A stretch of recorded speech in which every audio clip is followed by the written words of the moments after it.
So hello everyone and welcome again to another session of Great Shouts. Every fortnight we come together with a community. We have a specialist from the community present on a particular B2B marketing topic. They present for 10-15 minutes and then we get to grill them with questions for the guys on the call. Then for the growing amount of people within the community and on the emails, I upload the content on YouTube and share it with the community for other people to get involved in that way. I am your host. I'm Ed Davidson. I'm a fractional head of marketing. And this week or this fortnight, we've got Sam. So Sam Manning. And we're going to be talking about marketing KPIs and going above and beyond standard lead gen KPIs. So Sam, over to you if you want to share your screen and crack on. Lovely.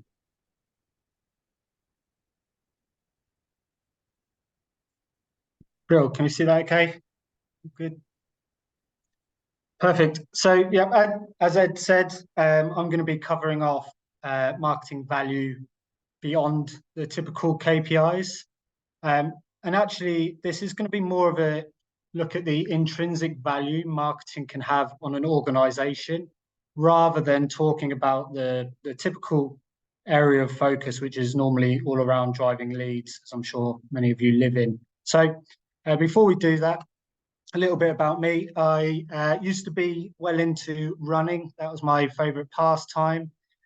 Nowadays, it's more about changing nappies for my daughter. And outside of that, I generally try to do a bit of marketing. And marketing for me, that is B2B marketing as an in-house marketer within digital agencies. So I've spent over 10 years now working solely on marketing agencies, which is a really unique space to be in because I've got access to a wide range of skill sets, all the digital specialists, but it's generally quite hands-on, small marketing teams, 2 or 3 people a lot of the time. My current role is head of marketing for Crafted. We're a digital agency. There's 80 of us, and we're based in Ipswich. So nice Suffolk ties there to Ed and James. With my role is naturally very commercially focused, but as I've mentioned, I'm not going to focus too much about that today. And instead, I'm going to focus about the value marketing can have on an organization. And that's from an internal perspective. So I generally think marketing has the ability to transform businesses. I think within my role, I certainly sit at the heart of the business, and it's common for marketers to say that. But I sometimes think we do ourselves a disservice by focusing more about the impact we have on the bottom line, the impact we have from an external perspective. And it's easy to overlook what we're actually doing and the change we're making internally for the businesses we work in. I'm good at the numbers. I live in lead flow. I live in percentage of marketing influence leads, and opportunity value. And that's essentially what I'm paid for. So that's important. But like I say, there's a lot of work that I do that really has an impact internally. And I think throughout my career, I've heard a lot of things around managing internal PR and supporting that stakeholder management elements as you kind of progress throughout your career. So if you've kind of heard similar things, then the chances are you may be missing an opportunity here too. So like I say, not something we talk about often. So that's what I want to do today. I think as well, Ed invited me to talk about this, which feels like quite some time ago now. But it's also a good opportunity to share some of the cool stuff that I've been working on and some of the things that I get quite a lot of value from within my role. So hopefully there'll be some similarities to what you guys are working on too. So what I'll be covering is 2 main marketing initiatives, or things that started as marketing initiatives and then have become more transformative for the agency itself. So firstly, I think in B2B marketing specifically, you do have to be quite reactive to the stuff happening within the business. So it's great when there's huge momentum because as marketers, we thrive off that. if we're churning out good stories from within the business, that gives us good momentum to build upon. But there's also a real need to be quite proactive. And this is the things where you can kind of spearhead an initiative that then brings people on the journey with you and helps to develop the business. So good example of that is around sustainability in digital. Now, the in digital part is quite important there, because when I looked at sustainability and I was doing a bit of research, I noticed digital agencies talked about it from a business processes perspective. So it was all around how much electricity do we use? Do we have good recycling schemes? What are our travel policies for staff? But we weren't really looking at it from a perspective of what impact is the work we do for clients having on the environment. And we know that around 4% of global emissions come from digital systems and the exchange of online data. So I kind of identified that we could be doing a bit more in this space, and we should have an agency voice on this. So very much coming at it from it's something we should do from a values perspective. It makes sense for the business, but not necessarily having hard KPIs around doing a campaign in this space. I found out that the average online advertising campaign emits 5.4 tons of CO2, which is actually equivalent to 1,080 fire extinguishers, which seemed quite mad. So when I heard that, it was kind of like, okay, we probably need to be doing a bit more in this space. So I set out to run a campaign that was focused on sharing some of the insight that I'd found. And when I talk about not chasing typical marketing KPIs here, I wasn't going out with a campaign with a view to hitting a certain amount of PDF downloads or driving so many leads. This was more of this is the right thing for the business. And I think, yes, there'll be some marketing impact and opportunity with it. But first and foremost, I think there's some real value beyond just looking at those metrics. So I had two core goals with it. One was around education, so educating our clients and our peers, and also internally. So as we love to do in B2B marketing, I created content. Of course, that's our natural place to go, isn't it? So I created a piece on Crafted Labs, which is our kind of thought leadership on-site repository. And then I did a client webinar as well. So used that, shared it internally as well. And that was really the spark to start to create a bit of a journey for Crafted and to help us really discover what sustainability meant for us in terms of our service proposition and the work that we do. I also wanted to inspire people internally, which sounds really fluffy, but people within the business had different understanding of this, but we weren't really talking about it. So I wanted to plant the seed of an idea that maybe if we explored this, it would give us an opportunity to deliver better kind of services for our client and be more sustainable with it. So the outcome of that, the question of did it drive leads? Not that I know. I think we have a really challenging thing in our industry or where I work of we have long lead times. We can engage with prospects over multiple occasions, sometimes years in our pipeline before they convert to a brief or before they become a client. Thankfully, that's not all as long as that, but it does make it difficult to attribute.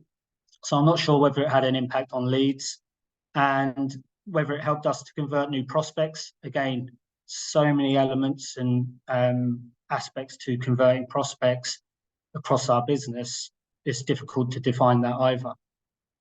But what I can talk about is the fact that it had an inherent change on the business and some of the conversations I was having with teams where we'd managed to talk about this with our clients and even change the kind of metrics that they focused on, from wanting to chase number of impressions for campaigns, which was particularly less sustainable because you're just trying to churn out as much as possible into more relevant and effective metrics for them, which was great to hear because that had been driven by the sustainability conversation. We've also built it into our proposition, so we can now go out and that gives us a bit of a competitive advantage. Now, until somebody goes, I absolutely love that, and that's the reason we chose you. It's hard to put that value to it. And if, like I said, I went out with defined marketing KPIs, it'd be a difficult conversation to have around success. But I think the intangible elements of value that's being driven here are huge. And secondly, I think sometimes chasing certain KPIs and metrics can be quite short term. And naturally, we do look at short term. I'm looking at lead flow on a weekly basis and reporting back over how we've engaged with prospects on a month by month basis too. But sometimes we have to look a bit longer term. And a good example of this was a couple of years ago, I spotted an opportunity to do more talks in the industry. We, as an agency, we weren't getting out there an awful lot. We didn't get many organic opportunities to talk. It was only when we really sponsored an event that we'd have an opportunity. And even then, we'd have one main speaker who we could wheel out. So I wanted to do more in this space. I wanted us to grow our awareness as a brand. So a marketing initiative again, but we didn't have hard and fast KPIs around this. And there's a reason for that. We had this single point sensitivity. Our CEO was our only speaker, and that wasn't born out of some egotistical nature that he wanted to control all the speaking slots. Far from it. It was through necessity. He was the one who put his hand up, and as it's his business to run, he wanted to lead that. But it was a single point of sensitivity. We couldn't say yes to as much as we wanted. So we wanted to grow this. But we were in the midst of the pandemic, and we were just coming out the back of kind of the real impact of the pandemic. So I think it's fair to say we were at a low confidence point as a business. We hadn't done any networking face-to-face. Client comms had gone virtual for a long period of time. So it felt like we were starting from quite a low place.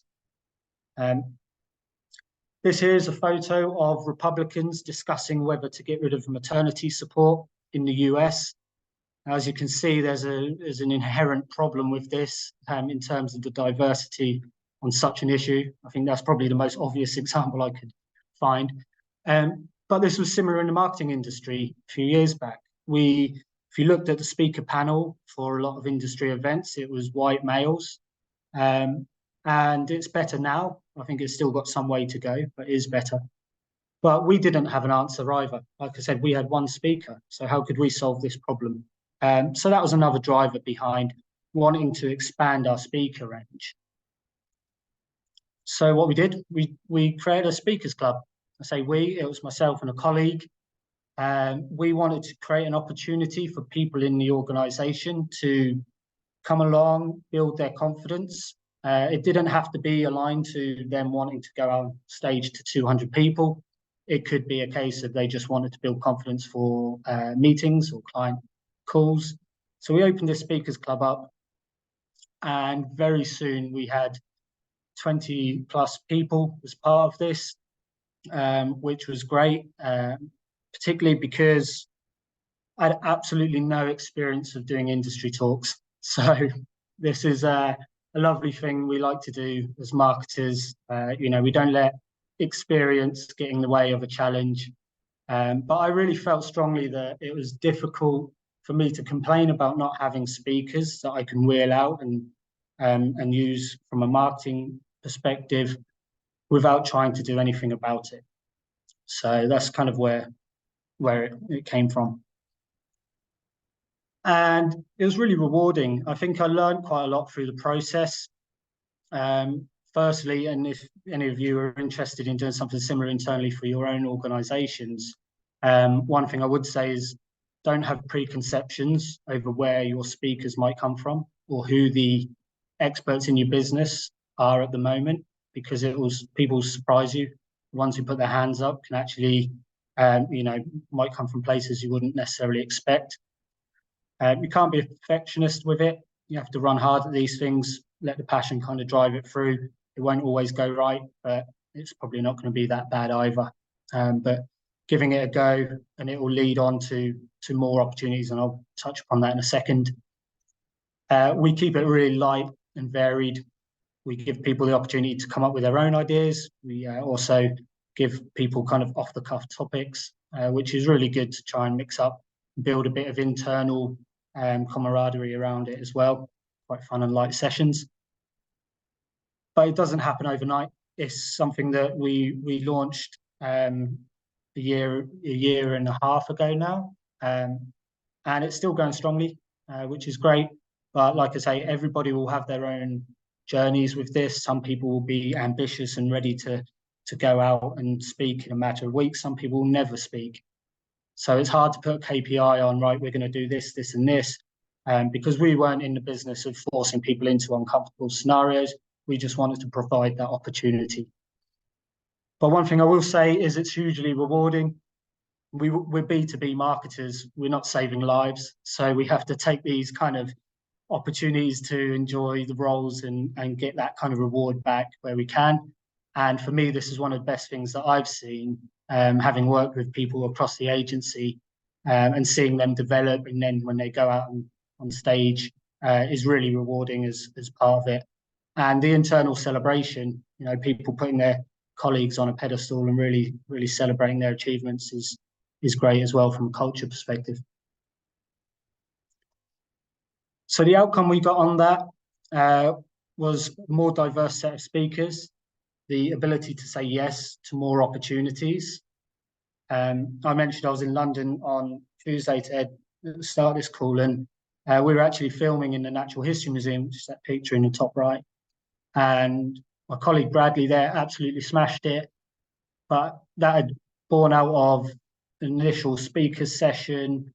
We then filmed a bit of content for a TikTok advertising content piece that we were running, which he kind of enjoyed. And then we had an opportunity to do this event, and that's a pre-recorded session, which is going out to a global museum audience later this month. And that's just an example of, like, we didn't have that hard and fast KPI of, right, I want Bradley to be speaking at the Museum Next event in November. This was just the natural momentum of us exploring an idea, running with it, and that having a kind of transformative effect on the business. We've been able to support everything from local education talks right through to big industry events. And the middle one, Sophie talking at the Brighton SEO event. And we've had kind of more commercial opportunities off the back of it as well. And we've been invited to speak at a lot more as well, which is great. So yeah, really kind of impactful for the organisation, and certainly something that we see playing a huge role internally. We've had recent interviews with candidates where they say they absolutely love that we offer this. And you think, if I'm looking at my role and my objectives, running a speakers club has very little to do with that end marketing value, but it was the steps we had to take and an idea we had to explore to try and unlock it. So it's been really, really valuable. So to kind of wrap up some of these thoughts around this intrinsic value marketing can have, I think it's good to ask the question of what can you influence within your organization that doesn't sit in the remit of marketing? Because I think that's a really important question to ask. And then what behavior or actions have you inspired, or what have you seen as a result? You know, have you seen people develop in their careers? Have you planted a seed of an idea that's turned into a new service line that a team's absolutely excelling? And also reminding people that where that idea came from as well, because as time goes on, things can become blurry over time. So remain in kind of with that ownership of the idea, and make sure you're shouting about the intangible stuff. You know, if you've got a engaged board or whoever your kind of stakeholders are, whilst it's absolutely crucial you talk about the impact on marketing that you're having, the positive way the business is moving from that side, you should also be, they should also value the kind of stuff that's happening in the organization as a result of these initiatives that you might be running. So yeah, make sure you're sharing that as well, and focus on the internal comms and bringing the team within your organization along on the journey with you, because they'll be really grateful for it as well. So I'll finish on a John Hegarty quote because it's a marketing talk. So obviously we'll have to use Hegarty. But I love this quote, you know, do interesting things and interesting things will happen to you.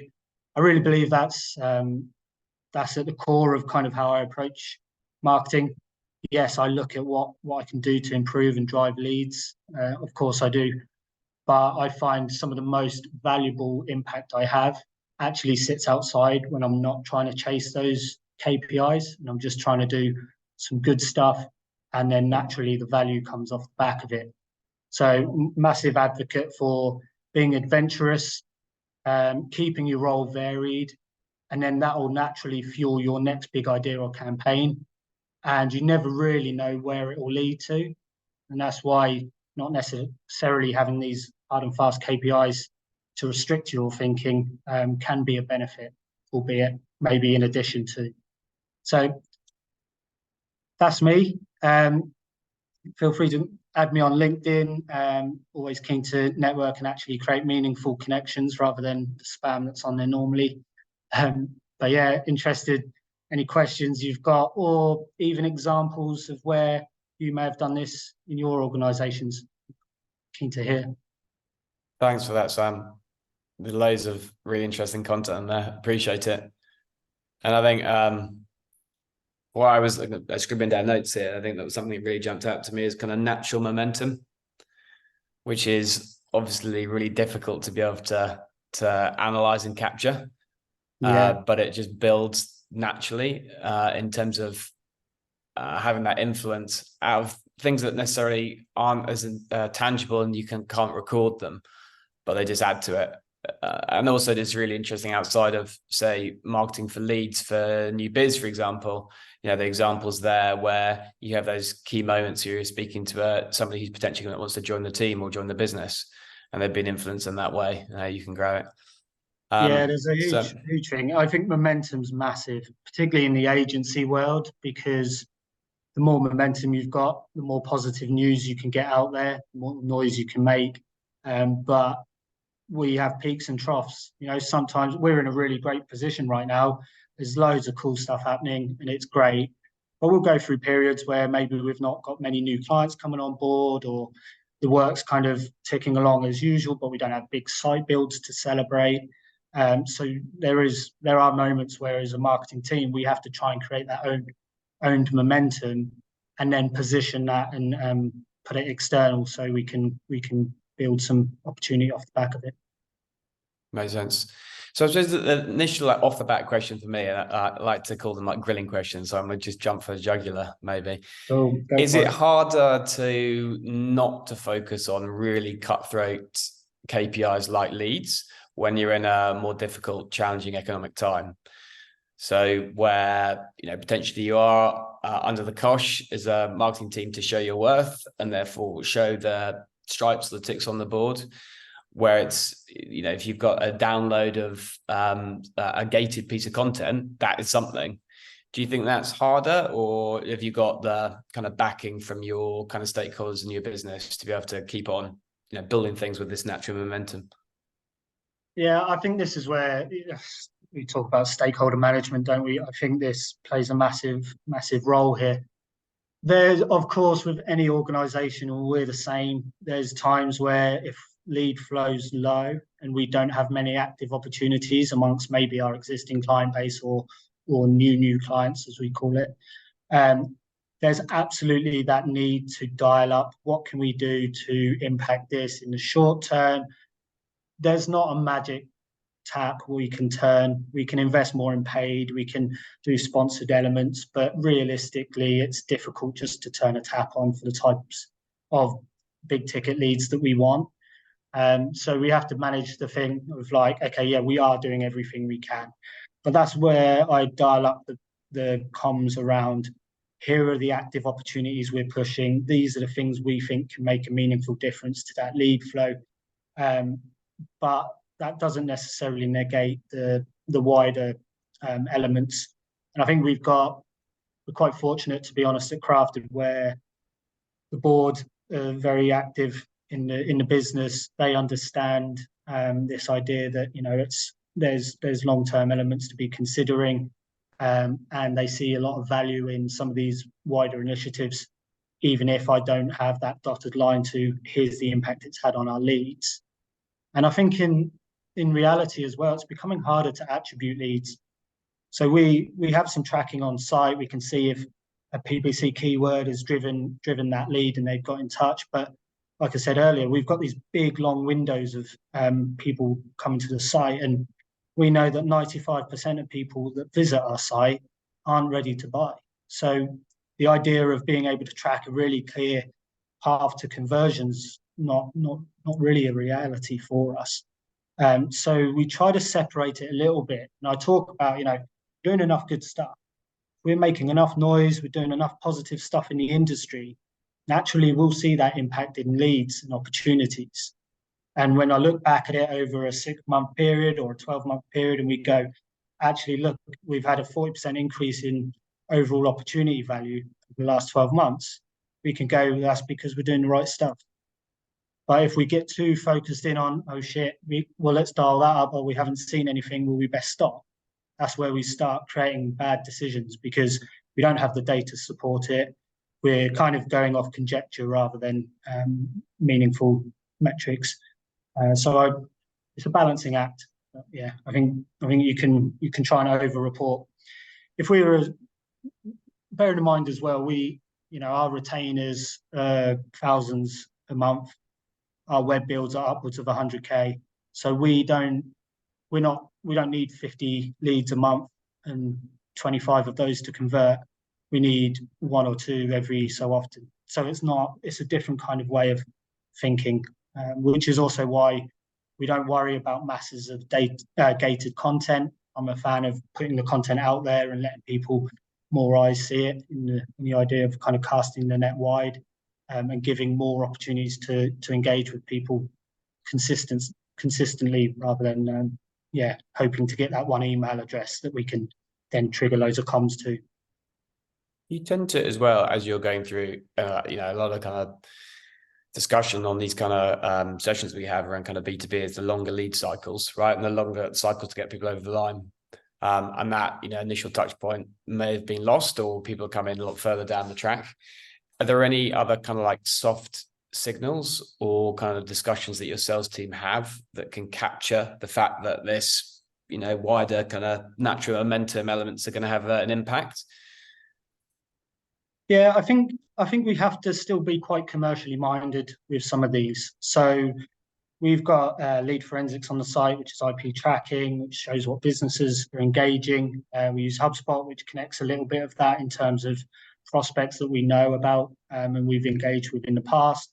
So we have these kind of things that if somebody who we've engaged with previously goes onto that sustainability page, or they engage with something elsewhere on the site, we'll then look at, okay, well, how could we activate that opportunity again in quite a personable way? I mean, Kerry did a good talk on account-based marketing a few weeks back on here, and that's kind of where we focus our more commercial elements. So we demonstrate that there is that thinking behind it. It's not like we just launch a bit of content and then, it's had 1,000 hits, great, let's move on to the next thing. We do look at trying to activate the opportunities and use it as an opportunity to get back in touch with somebody if we knew that piece of content is going to be relevant for them. I've literally just launched something in the attractions space. So again, we've spoken at an attractions event a few weeks back. We'll use that data to then connect with them again and try and build those consistent comms. So there is that commercial focus as well, which sits supporting the marketing initiatives. Makes sense. We are at time, and these sessions go quickly, but I do try and keep the time. Thank you so much, Sam. It's been really useful. Love seeing things from a different perspective outside of those bog standard KPIs, and those examples of sustainability and the speaker range has been really good as well. Thanks a lot. As I say, we'll put this recording out to the wider team, and I will see you in a couple of weeks' time. Thanks a lot, everyone, for attending. Thanks, Ed. Bye. Thanks. Bye-bye.